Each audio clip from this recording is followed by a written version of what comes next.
il faut se souvenir que les peuples du Maghreb sont nos frères et nos sœurs.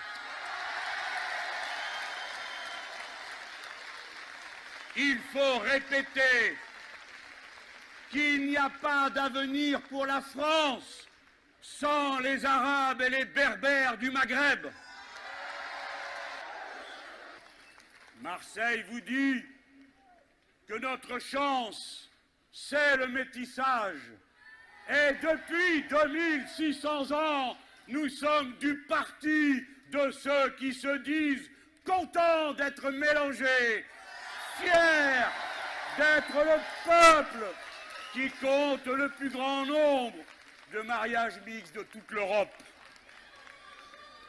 Elle est tellement à côté de ses pompes qu'elle n'est pas au courant que le pays a changé. Voilà, il a changé, nous sommes contents puisqu'il est changé comme ça. C'est pour aggraver ses ennuis. Hein. On est content, on est le peuple record d'Europe des mariages mixtes. C'est très bien, on est très content. Et si vous voulez, je vous lis, parce que je l'ai gardé dans mon cartable, hein, le bulletin des naissances qui paraît dans les DNA. Je l'ai lu ce matin, hein, et ça m'a beaucoup plu. Je vois qu'il y a toutes sortes de prénoms très exotiques et qui forment de bons petits Français, et ça me plaît beaucoup. Voilà. Donc oui, nous allons lui pourrir la vie. Les Occidentaux, ça n'a pas de réalité. Personnellement, je ne souhaite pas être un Occidental. Je ne sais pas ce que vous en pensez, chacun est libre de faire ce qu'il veut, moi ça m'interdit. Je ne veux pas être un blanc catholique, je ne veux pas être avec Sarkozy. Donc je préfère être un noir athée. Ah, mais sauf que c'est pas possible. Donc c'est bien qu'il faut s'organiser sur une autre base.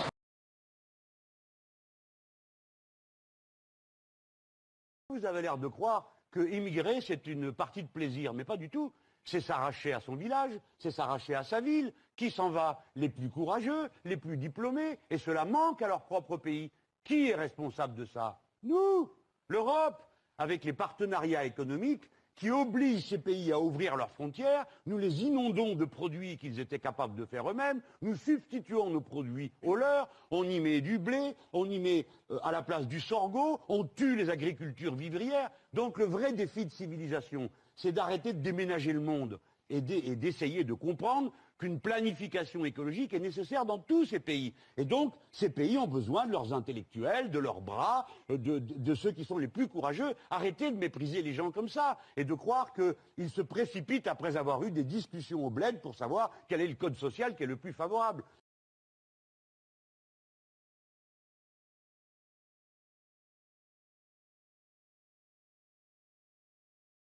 Enfin, je terminerai en disant qu'on ne sait pas de quoi on parle. Parle-t-on de la frontière extérieure de l'Europe ou de la frontière intérieure? J'entends dire des fois qu'il faudrait rétablir des passeports pour les personnes. De qui parle-t-on?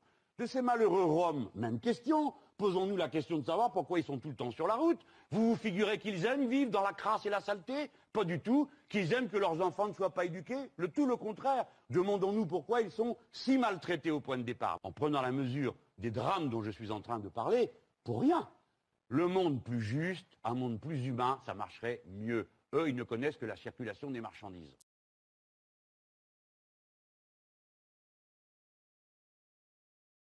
Que dites-vous à une vieille dame, par exemple ce matin sur RMC, j'avais une dame de 70 ans qui m'a appelé, qui m'a dit, moi quand je prends le bus en banlieue parisienne, eh bien dans le bus, il n'y a plus que des Noirs et que des Arabes. Elle m'a dit ça comme ça, spontanément. Eh bien, je ne sais pas si elle est raciste ou pas, je ne sais, je crois pas. Il est possible que non. Mais non, mais elle a dit ça spontanément. Qu'est-ce que vous lui dites? Mais qu'est-ce que je lui dis? Je commence par lui dire qu'il faut bien réfléchir et qu'elle regarde autour d'elle. Pourquoi n'y a-t-il que des gens de cette sorte dans le bus? Parce que ce sont parmi les nôtres ceux qui travaillent et qui sont les plus pauvres. Et donc, ils n'ont d'autres moyens de transport que le transport collectif, premièrement. Comme elle le sait bien pourquoi elle prend le bus, parce qu'elle n'est pas dans une voiture. Deuxièmement, il ne faut pas dire les Noirs et les Arabes. Une bonne partie de ces personnes sont des Français qui doivent être respectés. Voilà. Et il faut comprendre ça. Je vous adjure, mes chers concitoyens, de ne pas tomber dans cette bêtise. Mais lorsque Claude Guéant... Il y a une génération, c'était les Juifs, ça commence à bien faire. Ça n'a pas suffi de leçon, ça? De regarder les autres de travers, de dire celui-là il a le nez crochu, l'autre il a les oreilles décollées. Ça suffit pas, on n'a pas fait une fois la plus grande bêtise qu'on pouvait faire, on va recommencer. Non, il faut faire France de tout bois. Vous pensez que quand Claude Guéant prononce cette phrase, il le fait volontairement, sciemment? Je crains qu'hélas, ça soit sa conviction, quoi qu'il y a dû y avoir un moment qu'il n'a pas pris un transport collectif, celui-là, et qu'il habite les beaux quartiers. Mais je crains qu'il le pense. Mais c'est stupide, c'est pas comme ça que la France va être grande, c'est pas comme ça qu'on va être fort. Mais enfin, est-ce que vous pouvez vous coller dans le crâne qu'on est au XXIe siècle, que votre idée d'une France blonde aux yeux bleus n'a jamais existé, jamais. Et donc maintenant, voici la nouvelle phase. Lorsque j'ai été rapatrié d'Afrique du Nord, ainsi que le million de pieds noirs qui s'y trouvaient, qui croyez-vous qu'étaient tous ces gens?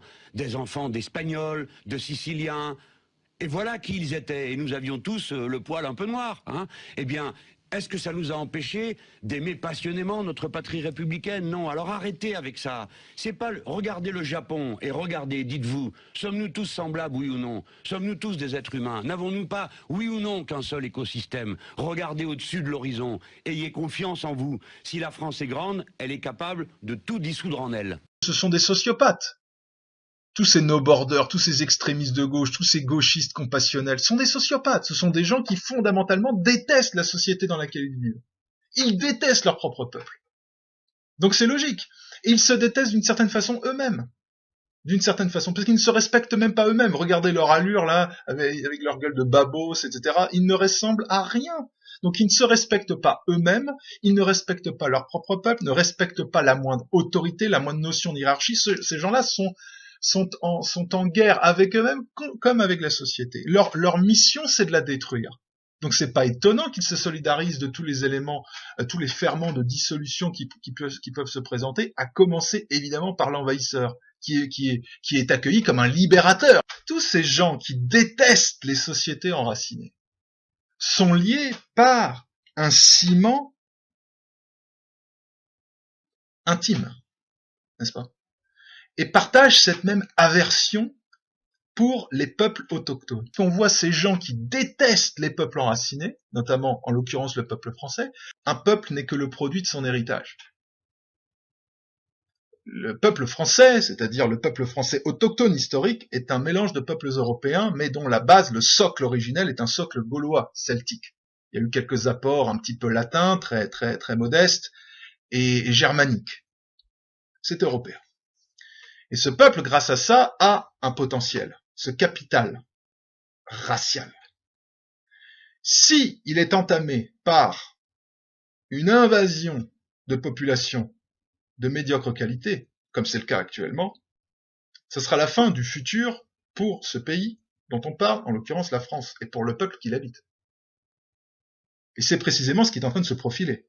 Avec la Constitution, là, j'allais dire, il y a le prolongement du chaos oriental et africain sur le territoire français, mais c'est vrai aussi en Allemagne, en Belgique, hein.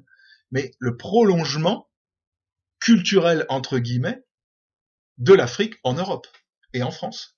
Donc, ce qu'ils veulent, c'est gagner la guerre raciale dont j'ai parlé. Et ils ne peuvent la gagner qu'en ayant des supplétifs. Une fois la France et l'Europe intégralement libanisées, ils pourront se mouvoir au gré de leur, comment dirais-je, de leur desiderata. Et quand vous serez mécontents, ils vous créeront une insurrection ethnico-religieuse dans le dos, n'est-ce pas? Et c'est ce qui est en train de se constituer en face de nous. Et je crois qu'il faut en avoir pleinement conscience. Alors ce discours, il est réaliste. C'est un discours de vérité sur les véritables forces qui font d'un peuple un peuple. Et quand on laisse la libanisation se former sur son territoire, lorsque l'on voit des gens qui acceptent de détruire des millénaires d'héritage en livrant le territoire et aussi les morts qui sont enterrés dans ce territoire et qui sont les ancêtres de ce propre peuple, de ce peuple, quand on accepte de livrer ça à l'étranger sans un coup de fusil, sans une seule volonté de résister, de s'opposer, comme ça a été le cas par le passé, à la différence du passé, où toutes les invasions ont toujours été combattues, quel que soit le pays européen. Là, c'est une liquidation. C'est une liquidation et il faut en avoir conscience. Donc les vérités les plus constantes sont des vérités raciales, race qui porte la culture, sans laquelle il n'y a pas d'avenir. Si vous acceptez de détruire votre propre race, vous êtes fini. C'est aussi simple que ça. C'est une question de vie ou de mort, et la tension qui existe maintenant entre les deux camps, entre le camp de l'opposition et de la défense identitaire et le camp de la collaboration active avec l'invasion afro-musulmane, ces deux camps sont irréconciliables. Ce sont deux oppositions qui s'excluent mutuellement. mais à un point tel qu'il ne peut plus être comblé. Ce fossé qui existe entre eux ne peut pas être comblé. Il n'y a aucun moyen que ce soit comblé. Donc il faut bien en avoir conscience. C'est une guerre existentielle, et donc il faut remporter cette guerre parce que le camp qui sera perdant perdra tout. Il faut en avoir conscience aussi.